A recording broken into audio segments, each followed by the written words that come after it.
সময় থাকতে সময়কে মূল্যায়ন করুন। আপনার সময়টাকে আল্লাহর জন্য ব্যয় করুন। আল্লাহর জন্য আপনি সময় ব্যয় করুন। মনে রাখবেন, আল্লাহ সুবহানাহু ওয়া তাআলা আপনার সময় বারাকা দান করবেন। আপনার বয়স 20-30 হয়েছে, আপনি কি করেছেন? আপনাদের পূর্বপুরুষের দিকে তাকান। 20 বছর বয়সে তারা কি করেছে? 20-30 বছর বয়সে তারা এই গোটা পৃথিবীর রাজত্ব করে বেরিয়েছে।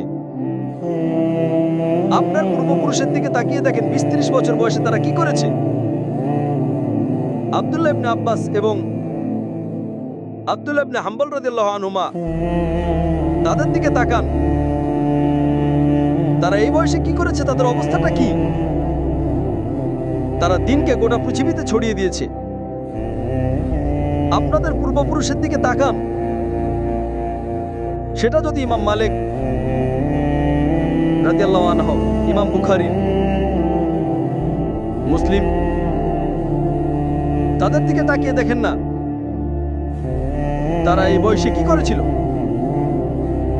তিনি কত বছর বেঁচে ছিলেন? তিনি যা লিখেছেন সেগুলো আপনি পড়াও শেষ করতে পারবেন না। তাহলে পড়াশোনা তারা কবে করেছে এবং অন্যান্য কাজ তারা কিভাবে করেছে? আপনি আল্লাহ সুবহানাহু ওয়া তাআলার যে সময় কোন দিকে কাটাচ্ছেন, না,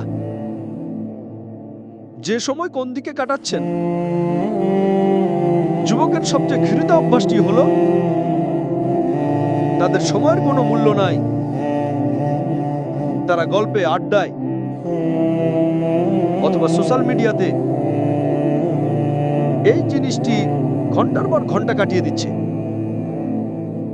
সে কখনো বোঝে না। যুবক, আপনি যদি আপনার সময়কে বাঁচাতে চান তাহলে এতক্ষণ সময় আপনারা সোশ্যাল মিডিয়ায় কাটাবেন না, সময় আল্লাহর জন্য কাটাবেন। আপনি 1 ঘন্টা মোবাইল নিয়ে ব্যস্ত ছিলেন, ওই 1 ঘন্টা কোরআন তেলাওয়াত করেন। 1 ঘন্টা দিনে জ্ঞান অর্জন করুন। আসুন আমরা সোশ্যাল মিডিয়াতে যে সময় দিচ্ছি তা আল্লাহর জন্য ব্যয় করি। যতটুকু সময় অনলাইনে থাকবেন সেই সময় ইসলামিক আলোচনা শুনবেন, আখিরাত সুন্দর করবেন। আল্লাহ আপনাদের সবাইকে হেদায়েত দান করুক এবং সঠিক জ্ঞান দান করুন এবং ইসলামের পথে কবুল করুক। আমিন।